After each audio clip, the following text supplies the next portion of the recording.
Hello बच्चों, कैसे हैं? उम्मीद करते हैं कि आप सभी को अच्छे होंगे। आपका मेरे चैनल पर एक बार फिर से बहुत बहुत स्वागत है। आज हम लोग इस वीडियो में ग्रामर का सेकंड पार्ट पढ़ेंगे, जिसमें हम वर्ड के बारे में पढ़ेंगे, यानी कि शब्द के बारे में। तो चलिए शुरू करते हैं। वीडियो शुरू करने से पहले नए आने वाले बच्चों से गुजारिश है कि लाल बटन दबाकर मेरे चैनल को सब्सक्राइब कीजिए और साथ ही साथ बेल आइकन भी जरूर दबाइए। तो चलिए शुरू करते हैं। यह है हमारा ग्रामर का class, Oxford basic English grammar हम लोग पढ़ रहे हैं। इसमें आज हम लोग पढ़ेंगे सेकेंड पार्ट में वर्ड पढ़ेंगे। वर्ड्स शब्द किसे कहते हैं, इसका यह प्लुरल है। कोई नहीं समझेगा कि वर्ड्स मतलब ही शब्द होता है, वर्ड मतलब शब्द होता है। इसमें एस लगा दिए हैं तो यह प्लुरल हो गया है। अब देखिए शब्द किसे कहते हैं, इसको हम पहले जानते हैं। अक्षरों या फिर वर्णों के सार्थक समूह को क्या कहते हैं, शब्द कहते हैं। यहाँ पे लिख देते हैं, बहुत तरीका से आप लिख सकते हैं। वर्णों का वह समूह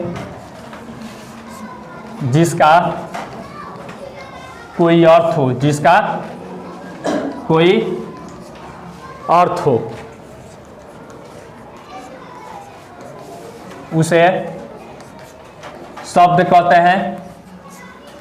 शब्द कहते हैं। इसका इंग्लिश भी लिख देते हैं। एक collection of letters having meaning या फिर एनी मीनिंग, यहाँ पे लिख देते हैं having a meaning, is called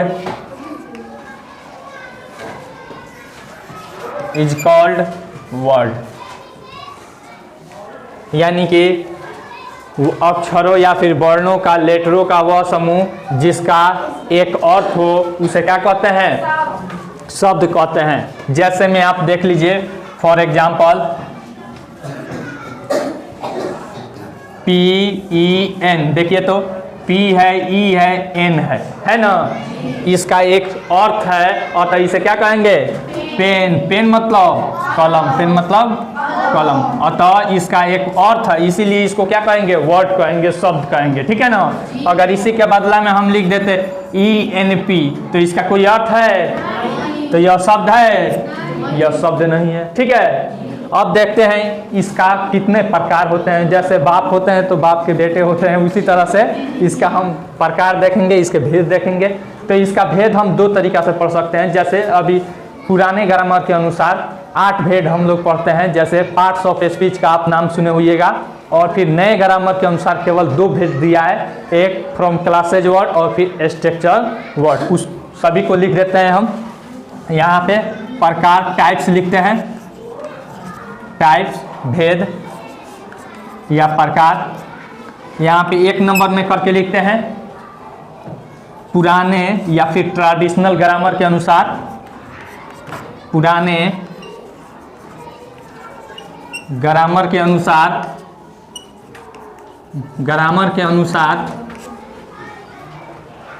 वाक्य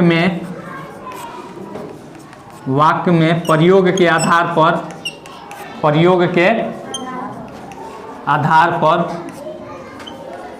8 भेद हैं। कितने हैं, 8 भेद हैं, जिसे आप पार्ट्स ऑफ स्पीच के नाम से सुने होंगे। पहला है नाउन। नाउन मतलब संज्ञा। फिर दूसरा है प्रोनाउन। प्रोनाउन मतलब सर्वनाम। फिर उसके बाद तीसरा है एडजेक्टिव। एडजेक्टिव मतलब विशेषण।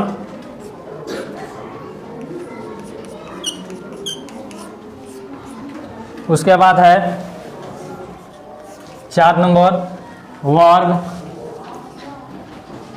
वर्ब इसको पढ़ते हैं, वर्ब मतलब क्रिया। फिर 5 नंबर में एडवर्ब। एडवर्ब मतलब क्रिया विशेषण,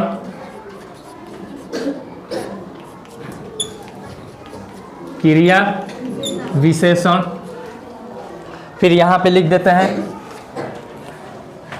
6 नंबर में प्रीपोजिशन,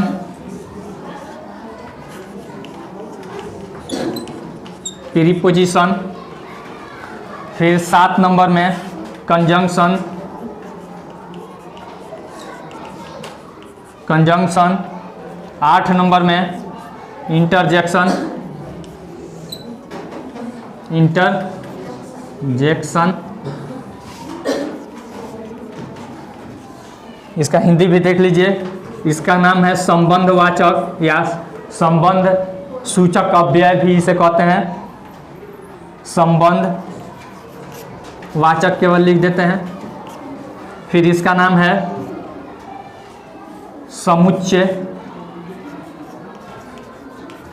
वाचक।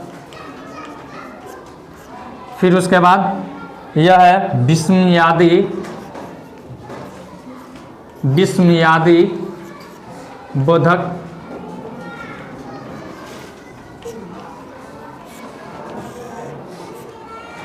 अब देखिए यह पुराने ग्रामर के अनुसार इसके 8 भेद हैं शब्द के। कोई भी शब्द होगा तो वह इन्हीं सब में से पुराने ग्रामर के अनुसार इसमें आएगा। लेकिन जब नए ग्रामर में ग्रामेटिशियन ने उसको डिवाइड किया, बांटा, तो उसे बांट दिया केवल 2 भेद में। कितने प्रकार में? 2 भेद में। यहाँ पे थोड़ा सा हम ऐसे लाइन देकर लिख देते हैं आपके जानकारी के लिए, नए ग्रामर के अनुसार। ठीक है, स्टार लगा लीजिएगा। नए ग्रामर के अनुसार,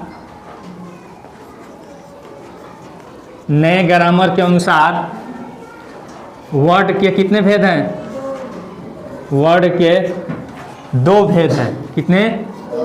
2 भेद हैं। पहला from classes word, from classes, classes word. ठीक है। फिर उसके बाद है 2 नंबर में structural word,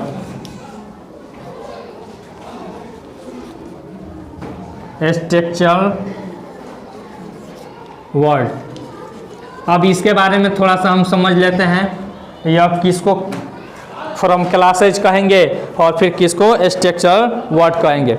from classes word जो है इसमें होता है आपको जिसमें मॉर्फीम के इफेक्ट से प्रभावित होता है। जैसे कोई चीज़ आप देख लीजिएगा यहाँ पे LEARN और इसमें T लगा दीजिएगा तो इसका रूप बदल जाता है। तो यही जो T है इसको कहते हैं मॉर्फीम कहते हैं। क्या कहते हैं? मॉर्फीम। यानी कि कोई दूसरा अक्षर लग जाए या फिर कोई दूसरा शब्द इसमें जुड़ जाए तो इसका अर्थ बदल जाता है, तो उसको क्या कहते हैं? From classes word. फिर उसके बाद दूसरा कहते हैं स्ट्रक्चरल वर्ड, जिसमें मॉर्फीम का कोई प्रभाव नहीं पड़ता है। ठीक है ना, जिसमें मॉर्फीम का प्रभाव पड़ता है उसे फ्रॉम क्लासेज वर्ड कहते हैं, और जिसमें मॉर्फीम का कोई प्रभाव नहीं पड़ता है उसे स्ट्रक्चरल वर्ड कहते हैं। ठीक है, इस तरह से चलिए आपका यह वर्ड वाला टॉपिक खत्म हुआ। इसका पहला एक्सरसाइज है, आपको उसमें दिया है ऑक्सफोर्ड बेसिक इंग्लिश ग्रामर में, उसको बना लेना है, उसका क्रम सही करना है। क्या करना है? क्रम सही करना। आई होप आपको यह वीडियो बहुत पसंद आई होगी। अगर वीडियो पसंद आई हो तो लाइक कीजिए, शेयर कीजिए और चैनल को सब्सक्राइब करना मत भूलिए। Thanks for watching.